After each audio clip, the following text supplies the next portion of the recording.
একবার খেপে গেলে সামলানো বড়ই দায় বিশালদেহী এই গরুটিকে। ৬ ফুট উচ্চতার এই গরুটি স্থানীয়ভাবে পরিচিত নন্দীগ্রামের ডন নামে। গরু নাম রাখছে আমার ছোট ভাই ডন হাউস করে। প্রত্যেকদিন খুব ভিড় হয় দেখার জন্য।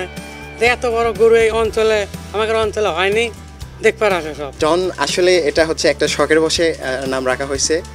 তো আসলে এই গরুটি অনেক শখ করে গরু পালন করা। তো বগুড়ার নন্দীগ্রামের হৃদয়ল গ্রামে জামাল হোসেনের বাড়িতে রয়েছে সুঠামদেহী এই গরুটি। ফ্রিজিয়ান জাতের গরুটিকে ছোট থেকেই বাড়তি যত্নে লালন পালন করেছেন জামাল হোসেন। খাবার হিসেবে গরুকে খাওয়ানো হয় খড়, ভুসি, নানা ধরনের ফল এবং উন্নত মানের পুষ্টিকর খাবার। তবে অন্যান্য খাবারের থেকে গরুটি কলা খেতে বেশি পছন্দ করে বলে জানান খামারি। গরুটা আমি নাম দিয়েছি ডন। আমি গরুকে খিলে মনে করেন যে আপনার ওই খ্যার, খোদ, ভুসি, খড়, এই কলা এবং ফলমূল এগুলো সব কিছুই খিলে মানে অনেকেই গরুটা আমার খুব শৌকি নিয়ে আমি খুব চর্চা করি ইয়ে করি, সবসময় অনর্গল মনে করেন যে গরুটা ইয়ে করি মানে খিলেন দিলেন। এবারে কোরবানিদের জন্য প্রস্তুত করা হয়েছে গরুটিকে। ১৫ মণ ওজনের এই গরুটির দাম ৪ লাখ টাকা হাঁকছেন গরুর মালিক। ওজন মনে করেন যে আমার প্রায় ১৪ থেকে ১৫ মণ।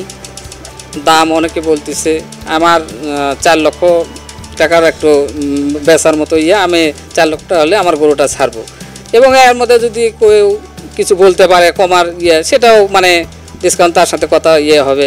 ডন ছাড়াও জামাল হোসেনের খামারে রয়েছে মোট ২০টি গরু। ভবিষ্যতে খামারটি আরো বড় করার ইচ্ছা রয়েছে খামারি ও তার পরিবারের। সকালে ঘুম থেকে উঠে গরুকে গোসল করানো, খাওয়ানো, তারপরে আপনার খড় দেওয়া, অল টাইম থাকা, আমি তার সাথে হেল্প করি সবসময়।